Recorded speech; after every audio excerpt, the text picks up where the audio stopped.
Welcome back. This is going to be somewhat interesting, I think, the YouTube video we got here. We're going to be approaching Dota from the mind of Topson. Banana slam jam.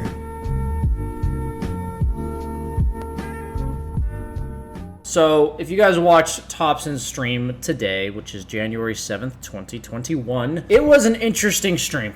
He does some weird things.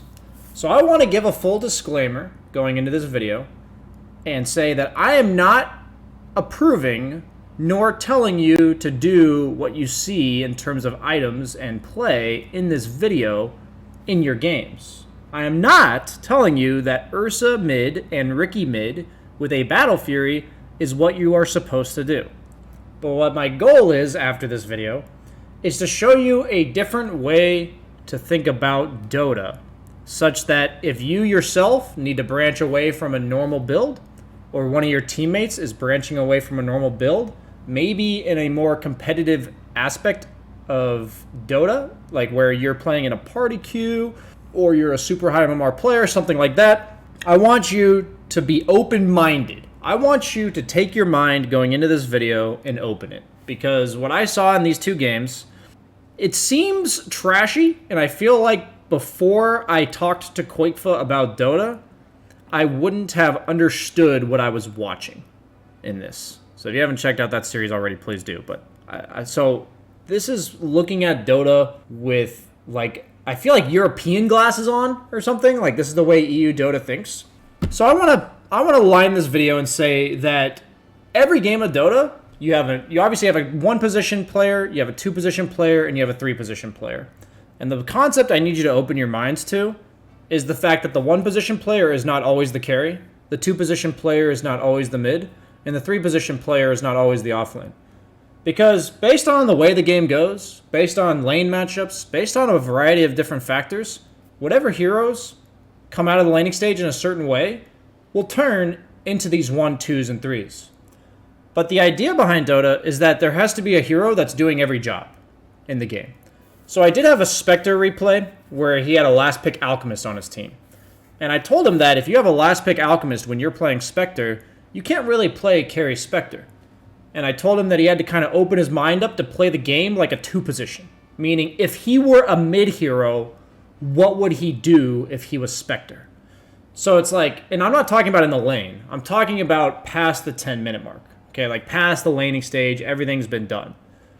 So the reason why these two games are so funny to me is because Topson proceeds to build Battle Fury and other farming items on Ursa and Riki when he's playing from the mid lane. So not every hero in the game can turn into a 1. Not every hero in the game can be demoted to a 3. It's like if Anti-Mage goes down to third priority of farm on his team, you kind of just lose. Like an Anti-Mage with the third highest net worth on his team, that hero is pretty fucking useless, right? On the other hand, if you have like a support hero that turns into a super farmed one position-esque, meaning like you just have a ton of farm, that oftentimes isn't going to carry the game. But there's actually a lot of heroes in the game that can kind of be played as a 1 or a 2 or a 3, kind of depending. And what I mean is they can do their job in the game with way more net worth or way less net worth as long as somebody on the team falls into the category of the 1, the 2, and the 3. So this may seem like a weird speech or, explanation I'm giving you guys, but I don't even know what I want you to do with this video, but I just think it's a real thought provoker, and it may open your eyes to watching high-level Dota in a different way. And for me, it's been pretty cool to be like, wow, I kind of see it now. So my question that I want you to ask yourself is, going into a game at the 8-minute mark, what does a carry's lane normally look like? What does a mid laner's lane normally look like? What does an off laner's lane normally look like? How much farm does each hero have? How many levels does each hero have? What is their job in the game? So a lot of people would say that a 3-position hero is usually level dependent. They usually get their level 6. They'll be very active. They'll look to go around the map and make stuff happen. A 2-position hero is usually over-leveled, right? Because they have mid lane, solo XP. They're usually by themselves a lot. So they'll be one of the highest levels, if not the highest level in the game. And they'll use that early momentum to make space for the rest of their team by applying pressure to the opponent. And then a one-position hero, usually they got a little bit delayed at the start of the game. Usually they're like a 2v2. They take some time to ramp up, and then they spend like the 8 to 20 minute mark farming, something around there. Yeah, they can show up to some fights, but the majority of the time they spend is farming. And they're the one that's meant to take that 8 to 20 minute window, take the space from their team, and carry the game because they have a lot of items. So that's what I believe is the standard recipe for the 3-2-1 in a game of Dota. So a lot of people, myself included, may go into this video with a closed mind thinking 1's the carry, 2's the mid, 3's the offlane. But if you think about what a normal game looks like, and then you proceed to watch these games, maybe you'll start to get what I'm going for here. So we're going to fast forward a bit. Topson's a mid Ursa. I'll be honest and say that I've played Ursa versus Void Spirit a lot. You'd think melee versus Ursa, it's like Ursa favored. Side lanes and mid, it doesn't really seem Ursa favored because the Void Spirit can like tank enough of your damage with his shield and threaten you when you're like half health that you can't actually be aggressive on him, which is a bit weird. So just a little comment on the mid matchup here that I've experienced. But we're gonna pull up the CS. Just to giving you guys a brief summary of like what happened in the lane. Looks like it's a little bit in favor of the Radiant, but it's kind of a trade. So, this is just painting a picture. Kind of losing the mid lane. We're looking at both carries. Both carries are having a really good start. Off lane Tiny, off lane Bad. Both of them have about half the CS of their carry hero they're laning against. So now is when the shit starts. Let's now take an examination of the mid lane, 4 minutes into the game. I just counted 5 heroes between the two teams.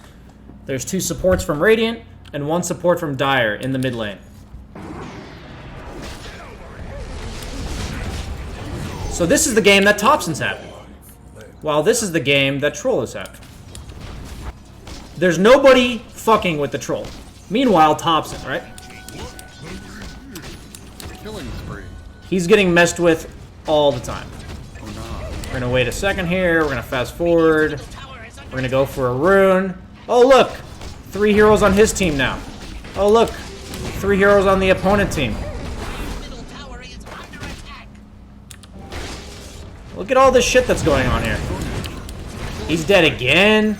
The opponent is dedicating and making it such that 6 heroes combined between the two teams are being played in the mid lane. So, if you didn't look at the lanes, if you did not look at what was going on in this game, and you took a snapshot of Ursa without the bottle, like let's ignore the bottle, you saw his levels and net worth, and you saw the Troll's levels and net worth, who would you actually think was mid here? Now, this may be like a weird question to you, but if you see one hero that's higher level and slightly higher net worth, who would you think is the carry? And who would you think is the mid? And my argument would be that I would think Troll would be the mid laner here, especially after he gets this kill. We see a level 7 and 1/4 Ursa Troll, and we see a barely level 6 Ursa. If you look at these net worths, wouldn't you think, based on levels and net worth, that this is a 1-position Ursa and a 2-position Troll? That's what I would think, right? So here's how this game turns out to be funny to me. Is that this requires understanding from both players in both circumstances. Meaning that it requires the Troll to understand that Ursa's having a bit of a rough game, that he's been shut down. And it requires Ursa to understand that if he gets shut down, he's still kind of useless. Meaning that he's supposed to be this mid lane space creator. But if his net worth looks like it does right now, can he really do that job? That's the question I have to ask you. Can an Ursa that's losing mid by 1100 net worth, can he actually make space for his team against the opponent lineup? That's the question I have for you.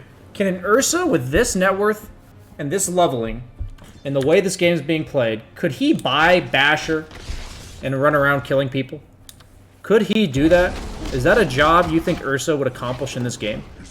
And my argument would be no.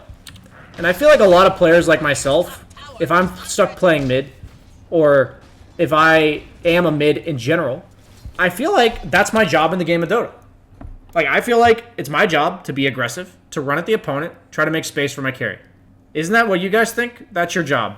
And what I've realized after talking to Koifa is that if you think that's your job, and you've been dealt a hand that doesn't allow you to do that job, and you still try to do that job, you kind of just flop. You kind of just suck. You become this, like, feeding, relentlessly uncarryable mid laner with no net worth. That's what you become. I don't know if anyone here has experienced this, but you're like, damn, I'm supposed to make some space. What I've recognized in Dota is that if my hero can scale, and this is like upon like clarity that I've reached after talking to Koikfa and then watching these types of games, that if my hero can scale in Dota and I don't think I can do the job that I was supposed to do going into the game, that I need to resume a different role in the game. You know, if I was supposed to be a 2, but my hero is capable of being a 1, why not play like a 1? So the cool thing is that if the troll built Battle Fury here, that would be a grief, in my opinion.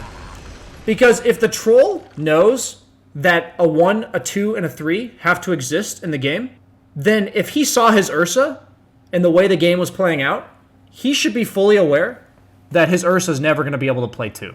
Just because the guy queued up mid and he's supposed to be the 2, because of what's happened in the game, if you ask yourself, do I think Ursa could make space for me? If the answer is no, then going Battle Fury is kind of griefing your teammates. Because you're saying, I want to play like a 1. Now what's Ursa supposed to do? He's supposed to play like a 2 that's going to make space for me when I play like a 1? Like, that's not going to work, right? So the cool thing about this game, if we fast forward, is Topson was debating for a long period of time. But if you look at the map, he's playing the area that the carry would usually play. Look at this. He's playing the safest farm, bottom area, and any fights that are occurring are actually all his team. Like, look at this. And his team? Does this not look like a carry to you? Is Troll not looking like a mid laner to you? Look at this. He showed up, like, very late and, you know, contributed virtually nothing to the fight. And the beauty of this game to me is that if Topson had stuck with his team and tried to be useful as a 2, he would just fucking die all the time. He would literally just die. He'd be so useless. But this troll, look at his items. He's going straight Sanj and Yasha into a basher with a cloak. He ends up buying all this stuff. So what was so cool about this game to me was that these two players, based on the start of the game, simply swapped their role in the game. And it's an ugly game. They started the game down 7-0. They were losing by 3,000 net worth at like 7 minutes into the game.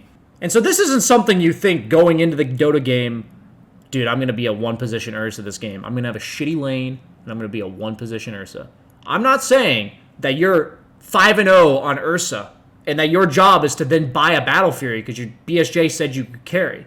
Isn't Ursa's start and the way he has to play much like a carry, while the Trolls is much like a 1 or 2 position? Isn't that the case? That is what I'm telling you. That every team has to have a hero that resembles the role of a 2, and every team has to have a hero that fills the role of a 1. And in this game, they simply swapped. And in games that get really weird, in games that go in ways you wouldn't expect, such as this one, where there's like 6 people mid at 5 minutes in the game, these two players swap up their role, the game's really fucking hard, and they end up winning at 50 minutes in or some shit. They end up winning at 45 minutes in. It ends up being this barn burner of a game, crazy ass freaking game. I'm gonna move my cam so people can see the ID. In no way is this a clean game. It was so cool to me to see 2 players recognize one of them has to become the 2 and the other one has to become the 1. Because like if you look later in the game, look at their net worths. Doesn't this resemble a 1 while this resembles a 2? That to me is just crazy. Because Ursa, since he had a bad start, can make a comeback, buy a Battle Fury, go BKB, Abyssal, and a Rapier, and have damage. But if he tries to make space in the mid-game, he just can't do that. While Troll, even if he only has 23,000 net worth, if you look at his items, he can be a tanky brute that does take buildings. So he's going to fill his role in the game as well. And this, to me, was so cool. Because to be blunt, and I don't want to keep flaming NA, I feel like the problem with NA, with myself included, is that we go into a game thinking about what is supposed to happen. If I'm this troll, I'll be like, I don't really care what this Ursa guy picked. I'm the one position. I had a good lane. I'm buying a Battle Fury, and I'm carrying the shit out of this game. And then my Ursa would have no fucking net worth, and we'd lose the game, and I would bitch at my mid for not making space for me. That's what would happen. If you guys play North American Dota, I'm 100% sure you agree with me. I am 100% sure you agree with me that that is exactly what would happen. And I think it is so cool, and part of the mindset that we need to have as players in any region, but especially I believe in NA, is that Dota, there's no fucking script. Yes, there's a script for like what parts of the map mean, what the general order of objectives is, like what heroes do what. There is a sort of script for that. But there is not a script in terms of, like, you can't predict exactly how the first 8 to 10 minutes of the game is going to go. You can't predict who's going to have a good lane, who's going to have a bad lane. But what you do know is there has to be a 1, 2, and 3 in the game. That's what you do know. That is what I'm telling you has to happen. So, who is that space maker? Who's the guy that's supposed to allow his teammates to farm? And sometimes, if the offlaner is getting fucked with a lot, he has to be the one position between like the 8 and 20 minute mark because his hero is completely useless if he doesn't recover. I've experienced that one before. I remember I was off-lane Leshrac in a game where I was having a really rough start because the opponent kept committing like 3 or 4 heroes to kill me, and then my teammates were killing them in return. So suddenly I'm like, well, I'm an off-lane Leshrac. The only way I can really do my job in the game is to be tanky enough to do damage. And since I was so far behind, I had to just AFK farm for like 5 minutes. Isn't that the job of the one? To get items such that they can like do their job in the game? So even though I'm like off lane in that scenario and I didn't end up being the number 1 net worth in the game, I believe this like 1, 2, 3 role shit is fluid. I believe it doesn't have to be at all times in the game the 1 farms. At all times in the game, the 4 and 5 never farm. At all times in the game, the 3 and the 2 make space. That's not how Dota works. But I feel like a lot of players believe that to be true. So the goal of this video, showing you this example and the next example, is to hopefully approach that concept with a bit more of an open mind. Exactly what you're going to do with it, I don't know. So let's pull up the next game real quick. So the reason why this game was so funny to me, guys, was just like 2 days ago on stream, I was talking a bit about Lycan. And I said that Lycan is not a carry. And people were a bit confused by what I meant. And what I meant by that is that Lycan is not the win condition for your team. If you've played Lycan, if you watch a standard Lycan game, his job is to kill all the fucking buildings in the first like 25 minutes. Like all the tier 1s and tier 2s. But usually, it's not him that ends the game. It's like his team fighting without him while he kills buildings, or somebody else on his team using the extra map space that Lycan creates to actually win the game for them. Like I just got done playing Lycan, and my guy 10th picked Ember Spirit and kind of turned into a pseudo carry. Even though I had higher net worth at the end of the game, he turned into like a pseudo carry. I don't like playing Lycan's carry with like a utility mid laner, like Tiny or Puck or something like that. If my Puck goes like Maelstrom into Deso with the phase shift attack, that's a bit different because that turns Puck into a carry, right? But Lycan, he falls off really hard in regards to team fighting and damage. So I need a hero that's going to be carrying me through team fights and do the AoE damage that nobody else is going to offer. Look at his team. He's got Beastmaster, he's got Lycan, both single target summons heroes, Skywrath, all single target, Chen, single target summons hero. So you have to ask yourself, after the laning stage, we're gonna fast forward a bit. We don't need to watch like the very early game. After this laning stage, what is Lycan's job? 1, 2, or 3? And what is Ricky's job? 1, 2, or 3? Right? You have to think about it. Who's what? And I want you to watch what ends up happening in the mid lane here. We're going to fast forward a bit. The opponent picked mid-tide to counter all the summons. So let's watch what ensues in the mid lane here.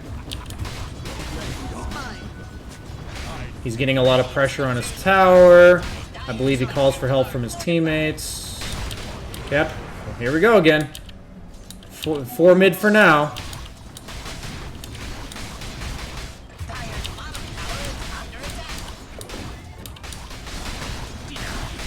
Keep fast forwarding. Oh, we got another gank mid. Okay, that's 4 so far. Oh, that's 5. That's 6.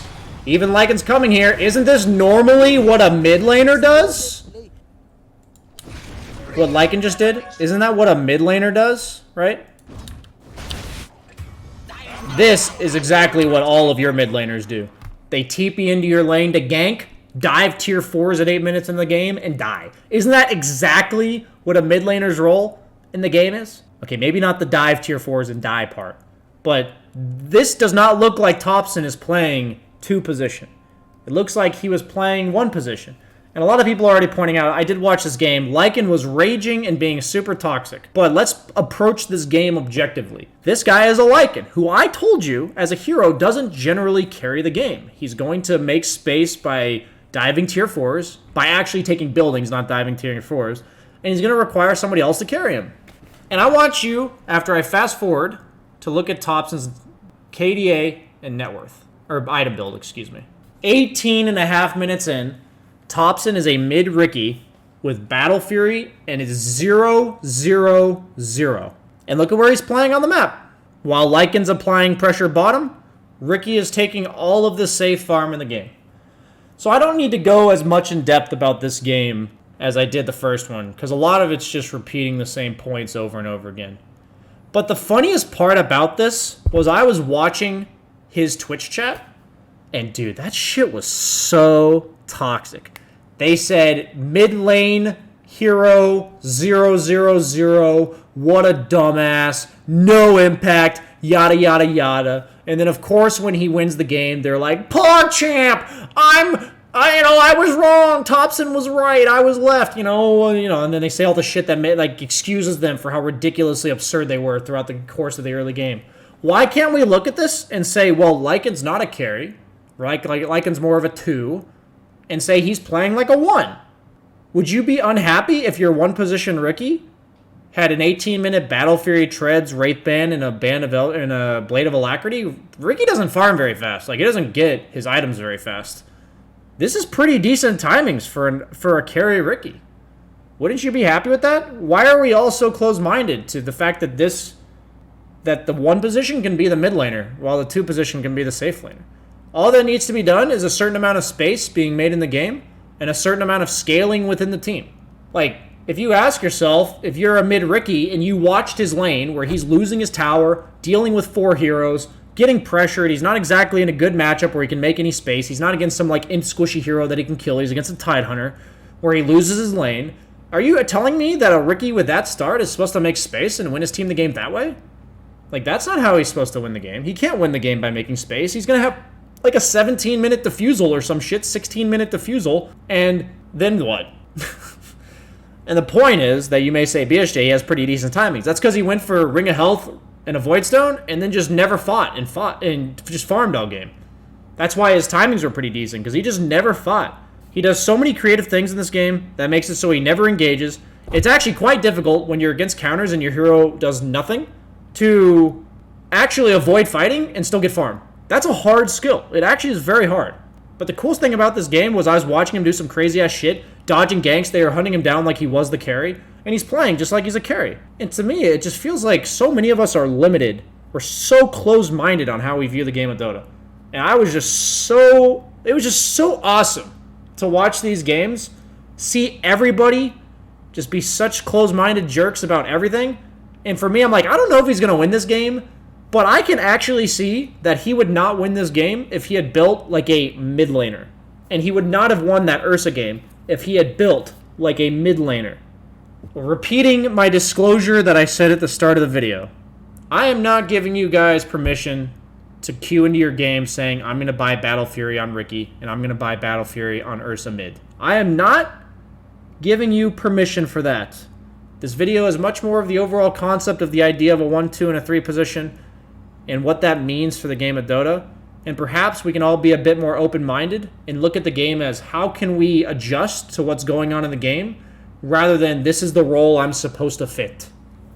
Be a bit more role fluid, guys. It's 2021. I believe in you. Thanks for watching. I hope you learned as much as I did from watching these games, and I hope you enjoyed this content. If you liked this video, please like, comment, subscribe to the YouTube channel, all that shenanigans, because at the end of the day, YouTube does care about that. You may not care about it, I may not care about it, but the YouTube algorithm does. So please do.